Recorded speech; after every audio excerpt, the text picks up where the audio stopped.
Are there common characteristics and qualities that seem to lead to success? If you think about the profile of an immigrant, they've been exposed to a change, a dramatic change. They tend to make better entrepreneurs because just they're willing to take risk. Welcome to Money Mavericks, the podcast where we explore the dynamic world of finance, investment, and entrepreneurship. I'm Kirk Drake. And I'm Daryl Hicks. Together, we're here to bring you the latest insights, expert opinions from the trailblazers who are redefining success in the financial world. You know, at what point do you start your own VC shop and raising money from LPs and things like that? Sure. So that was interesting, a phone call from a guy who I'd never met in Ottawa, Canada. And he was running essentially economic development for the city. And one of his observations in Canada specifically, this is back in 2010, 2011, was that, there's a dearth of VC in Canada. And his insight was there's an even smaller pool of people who had done venture in the US and so had come up through a mentor, apprenticeship kind of model in Canada. And so his great idea was, I'm going to fly to Silicon Valley and see if I can find a Canuck to come back to Canada. And crazy shopping list, like it was incredibly tight. So long story short, he did go to the Bay Area and started asking around for, hey, do you know any Canadians or VCs who might, want to move back to Canada? And my name came up a few times with the caveat of, but I think he's sailing around the world. So, good luck with that. And we got on a call and it was, January or something of 2012. And I think we were on a beach in Greece or something kind of crazy. And he said, hey, what would you think about moving to Canada? And I was like, where are you? And, what's the temperature outside? And, let me just check. But it planted the seed. And so my wife and I were talking about what's next, what's the next challenge, what's the next interesting thing to do.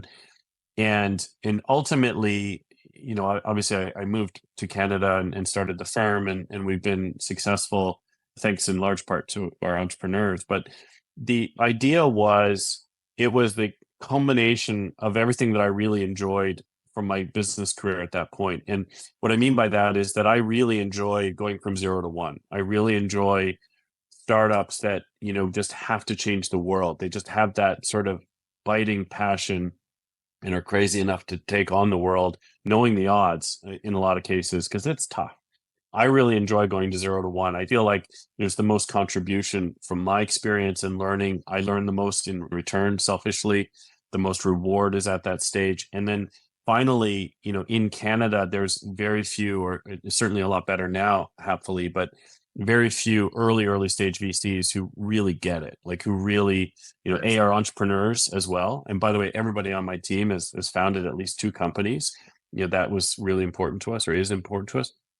So this opportunity of starting a firm and making it the way I wanted to, based on everything I had learned, was really compelling. I have a question on that. So I've always felt like I love client 2 through 100. I hate client 1. And the reason why I hate client 1, which I'd love your thought on, is I feel like whoever client 1 is not who you're going to be long term. And so inevitably you have to break up with them later when you figure out what your product actually solves versus what you thought it was going to solve.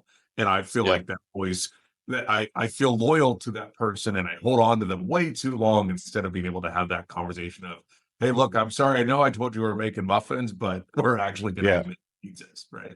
Yeah, no, it's a good point.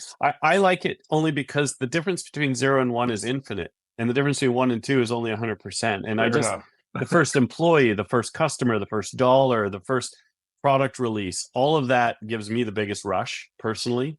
And they're just such a seminal moment across all the facets of the business. And when I say 0 to 1, I really mean like 0 to 10 million in revenue, right? Like that segment or that phase is the hardest.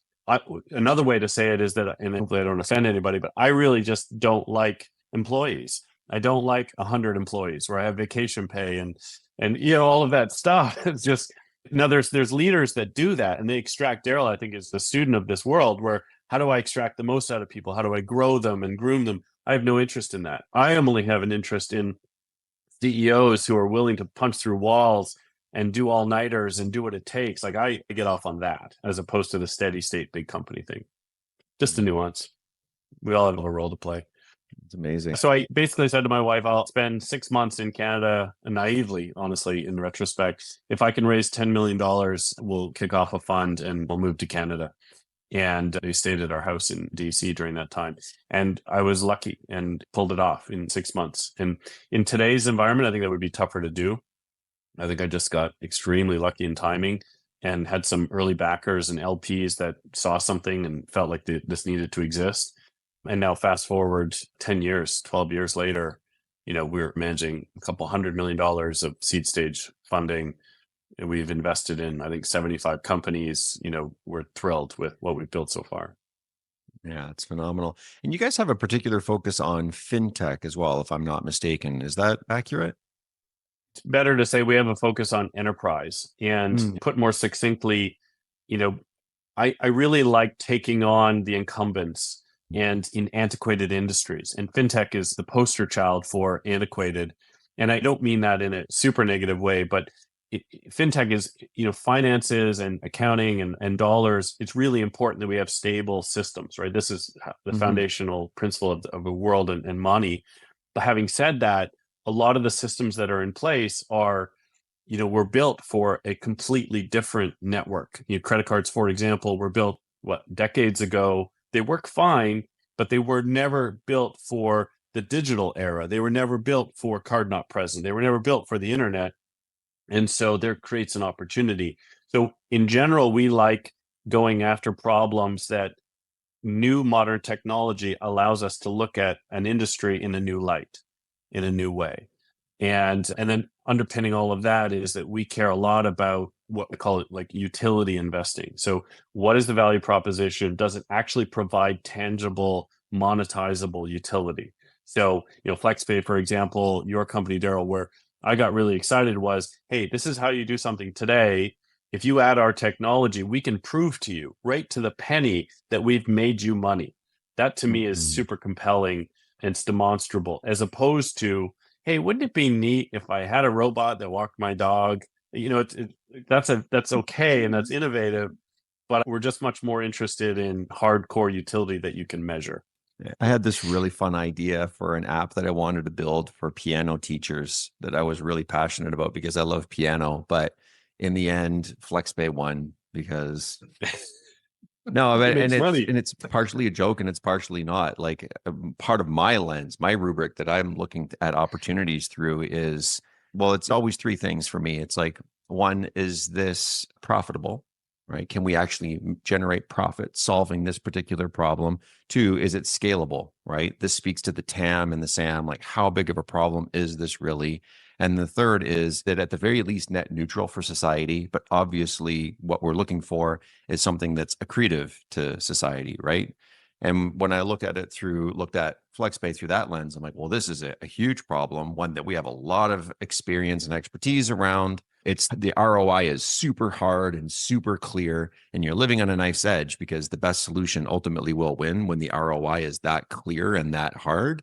And then, yeah, very scalable, very profitable, and obviously providing tremendous value. And then there's plenty of other ideas out there. So I think there's a lot of similarities between the way that you're looking at what you invest in. And it's a little like Ikigai for business. I like that Venn diagram, right? It matters. You're good at it. It's important to the world and you enjoy it and you're passionate about doing it. Like that's a really cool framework. Yeah, I like that one. I like that one too. We have a whole bunch of questions that I want to ask here. Kirk, you got any that you want to start off with and then I can jam? One quick one. You had mentioned something that you're kind of a student of learning systems and trying to make things learn faster. You got one quick tip of something you've done or that you coach young entrepreneurs on how to learn faster? Well, that's a good one. I read a lot of books and it's like a serious hack. I'm addicted to book reading and I don't read fiction. I only read nonfiction. I'm in 2 nonfiction book clubs. I sound like a bit like a nerd. I think the hack for me is read biographies and history books. Why? Because a biography is an important person's life story packed into a little volume of hacks. And it's incredible that someone will spend 80 years of their life, put it into a book, and now you get all of that learning for free. What an incredible hack. And it does not only the insights of things you can do differently or ways to think differently, but it also dispels the idea that really successful people are special to begin with. They're not. They make mistakes. They're human. And you get to see, if it's a well-written book, you get to see the authentic side of that person. And that just calms you, or for me personally, right? Because we all have a bit of sort of imposter syndrome or inferiority complex where, oh, okay, Winston Churchill. Okay, he had moments of doubt. Okay, yeah, he did make hard decisions, but here's the challenges he faced to make them. Same with any business leader. That's the best hack. Full stop. And by the way, there's no shortcut to success, right? So you just have to chip away at it day after day. Yeah. I really love this. The point that you made about how it's always messy. There's no such thing as the perfect executive. There's no such thing as the perfect founder. They all have failures and stumbles along the way. And if you're, to the extent that you're like, so there's this quote from Seth Godin where he was talking about imposter syndrome. And he's like, well, of course you have imposter syndrome if you're an entrepreneur and a founder. By definition, if you are about to do something that you have never done before, you can't be anything but an imposter, right? In fact, That's actually, right. your choices are really imposter syndrome or narcissism. So take your pick, one or the other. And that always really resonated with me. But on that point, for those who are listening to this, who are thinking about starting a business on their own, and they're just wondering, maybe they're dealing with some of that imposter syndrome, or they're wondering if they've got what it takes.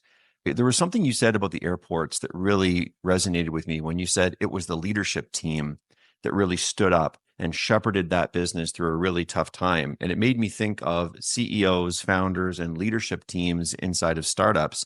You've had front row seats to dozens and dozens of these. Are there any kind of like common qualities that you've noticed that people should want to try to hone those skills in themselves, or maybe they already have them naturally? Like, what is it that you look for when you're about to invest in a business? And the ones that you have invested in, are there common characteristics and qualities that seem to lead to success? On Money Mavericks, we don't just talk about making money. We explore the innovative strategies and bold decisions that drive real change. Whether you're an experienced investor, a budding entrepreneur, or just someone looking to make smarter financial choices, we've got something for you. Every week, we're going to sit down with industry leaders, visionaries, and mavericks who share their journeys, challenges, and breakthroughs, from contrarian views on market trends to the secrets behind building a successful startup. You get an inside look at what it takes to thrive in today's economy. And we promise to keep it real, engaging, and most importantly, actionable. No jargon, no fluff. Just straightforward conversations that you can apply to your own financial journey. So get ready to challenge your thinking, expand your knowledge, and take control of your financial future. This is Money Mavericks, where we turn financial dreams into realities and mavericks into legends. Yeah, sure. A big topic. I think we spend a lot of time focused on the team and the quality of the team, especially the leadership, and thinking through what makes a great leader, what's a sort of a entrepreneur versus a real entrepreneur. I think, authenticity, some humility, obviously high IQ and all of those other things. But I think there's the willingness to make mistakes and learn and surround yourself with smarter people and set the ego aside. I think those are really key attributes. Yeah, I think it's not much more complicated than that. I think also just a track record and propensity to take risk and to attack it, as opposed to, I want to be a CEO, so now I'm a CEO. It's no, I've got a problem I got to solve, and I have a history of doing that sort of thing. I think that's really important. Another one I mentioned, just somewhat out of left field, what we find is that immigrants tend to be better entrepreneurs. I shouldn't say better, but statistically, this is true. But if you think about the profile of an immigrant, they go to a new country. By definition, they're a risk taker, right? Whether they're forced to or not, they've been exposed to a change, a dramatic change in language, in culture, in all of those things. They tend to make better entrepreneurs because just they're willing to take risk. And they're willing to go all in. And they're willing to go all in. That's right. They literally burn their boats. I think that this is a skill that we can all develop as well if we are interested in becoming entrepreneurs. I've noticed among the hundreds of founders that I have met and formed friendships with and gone really deep with is that, it's a lot of people think that confidence is the thing that you need in order to get started. And I think that confidence only comes from having done something successfully multiple times. When you're thinking about doing something that you've never done before, how can you be confident in your approach to it? Really, what we need is courage. To me, Oh, great. I like that. Well that's said. the underpinning that actually allows you to get started. Like I come from a family of trailblazers, and I really look up to quite a few people in my family for what I perceive to be real bravery. And I started thinking a lot about that. And I said, well, actually, so trailblazers sits up here. Bravery sits underneath the trailblazers. But what sits underneath of bravery? Really, I think the first principles is courage. Courage then leads to all kinds of other interesting offshoots. And it supports this whole idea of immigrants as well. Like, what do you need to have in order to leave your home, burn the bridges? Like, maybe you're forced into this because of circumstances, but regardless whether you're forced into it or you choose to do it, the thing is you have to be very courageous. And founders that I really look up to, like, and myself included, I started doing this because of then I was like, I do regular 72-hour water fasts. I started doing them for the health benefits, but now I keep doing them for the willpower. And that stuff absolutely transfers over to other things. Or why am I in my cold plunge every single day for 6 minutes? I really only need to be in it 3 times a week to get the health benefits according to the somewhat early science that's out there. But I like doing it every day because it's hard. It's hard to do it. And I always want to wimp out. And I sometimes still get the butterflies in my stomach when I'm standing there next to it. But the more you teach yourself to be courageous and to do hard things, I think you start to develop that muscle memory and that ability, which then allows you to, well, this other thing's also hard. Well, I know how to do hard things. So, I'm just going to go and do it. I think that there's a hack inside of that sitting underneath of the, immigrants potentially, disproportionately make up really great entrepreneurs. I think that anybody, regardless of whether they're an immigrant or not, can get a lesson from underneath of that. I think you're right. I think there's in the courage piece of it, and I think it is immigrants naturally you can measure for that. I also think there's probably 2 or 3 other things you can measure to figure out if the person has that courage or has that ability to find that within themselves. Because the weird part about courage is there's courage of the get up in the middle of the night, get out of your tent because you're curious, right? And then there's the courage because there's a bear shuffling at the side and you need to get out, right? Like, I think there's different elements of that, right? And I don't know how you measure that or see that in people. I'd love to. I know one of my all-time favorite interview questions when you're hiring for a customer support person is, tell me about a time where you helped someone that you didn't need to, right? And you can usually find the 25 or 50% people who just have never helped anybody. And you're like, well, that's a terrible customer support person, right? Like, so I'm guessing there's a similar question around courage, that you can get to, and, it's whether it's courage or something else that's just unique. I'll give you 2 examples that often come to my mind. One is one of our CEOs, actually is a pair, CEO, COO. They were doing a software company and sort of not that important, but the reason I got super excited about them was, it was like, tell me about you guys in a relationship. And they met at the gym. Okay, that's great. But they ultimately did a 100-mile ultra marathon together, and they finished together. And to me, that was really compelling because it really spoke to what you said, Daryl, about mental fortitude and just sort of that conviction and willpower. Because running a startup is a little like that. It's a marathon, it's an ultra marathon, and it is effing hard sometimes, right? Sometimes it's great, it's a roller coaster for sure, but it is not for the faint of heart. And so the fact that they had done that together, to me, was really compelling. And it ultimately became a very big success. We sold it a couple of years ago. Another one, and this wasn't one of mine, but one of my investors is a guy named Richard LeBay. And Richard was the founder of a company called MedEng. And if you've ever seen the movie Hurt Locker, it's those bomb-proof suits. So Richard invented those. But what was really cool about it, and why I cite him as the quintessential entrepreneur, is he blew himself up like 14 times. Blew himself up. And we're talking TNT. And to test his equipment. And that's what gave him the credibility as a 28-year-old, wet behind the ears kid going to foreign governments and special forces downrange and going, you need to buy my bomb-proof suit. Like, that's the kind of, and I'm not saying that's the extreme example for sure, but it's the kind of conviction and passion and all in and willpower. I don't know that. Yeah, do I? That's why I'm the VC. Yeah. And look, there's a spectrum to all Those are these extremes. things. It's never black and white. It's never a 0 or a 1, right? And there's a minimum threshold of like courage, let's say, that's required in order to become a successful entrepreneur and to push through. There's a little bit of luck along the way as well. But there's one other thing that you said before we break that I really need to call out, because you mentioned it quickly in passing when you were telling the story about sailing. And it's something that I found to be really true in my life. And several other founders that I speak to have noticed that it's also true. In fact, Debbie Millman talks about this too. She's got an incredible podcast on design, and we're sitting down and deciding in advance. You talked about the universe just kind of opening up its way and making things happen for you. Like, actually, one of my favorite books, I keep it on my desk all the time, Think and Grow Rich. There's a great line in there by Napoleon Hill where he said, ask the universe for a penny and you'll get a penny. Ask the universe for $1 and you'll get $1. And I think that there's some real power to this. And I don't even really understand how it all works. I know from firsthand experience, when I wrote down my first ever 3-year vivid vision of what my life would be like. And, it's this exercise, you can find it online. You write it in the present tense and you think about where will you be? Who will you be with? What will you be wearing? Where do you wake up?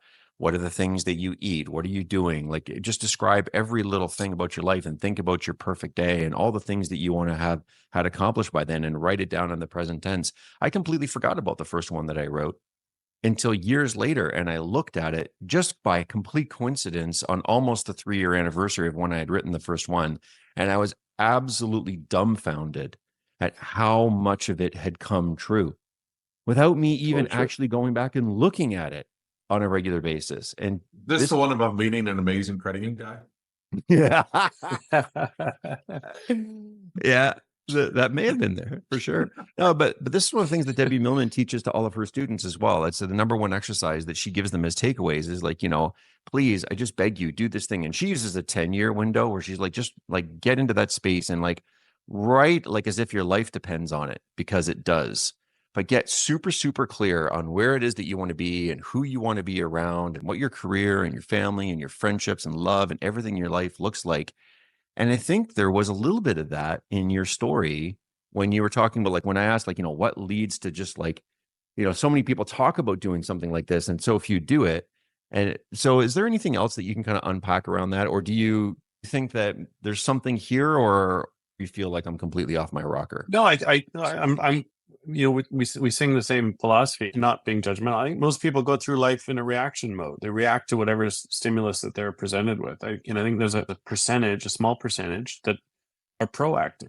They forecast what they want the world to look like, and then they go and make it happen. It's not to say it's that easy, but I think that nuance makes a big difference. Just being, proactive. Yeah. Life by design. Set your sails. Don't just let the current take you somewhere.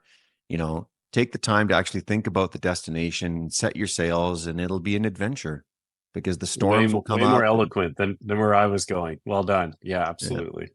The boat might sink. But who is it? Like Braveheart said, right? Everyone lives, not everyone really dies. Or everyone dies. Everyone dies, not everyone really lives. Yeah, the other way around. Yeah, that's amazing. Code, I guarantee you there could be at least another hour or two. We probably should really have you back on the pod to kind of get into this more, but I hope you enjoyed this as much as I did. Like, this is huge. Phenomenal. Yeah. Thanks for having me. It was super cool. Yeah. Until then, be well, my friend. Thanks for tuning into this episode of Money Mavericks. We hope you found it insightful and inspiring. Don't forget to subscribe, like, and leave a review on your favorite podcast platform. And be sure to share this episode with someone who needs to hear it. Stay connected with us on social media and visit our website for exclusive resources, episode transcripts, and more. Until next time, keep pushing the boundaries, making smart moves, and turning your financial dreams into realities. You've been listening to Money Mavericks, where Mavericks become legends.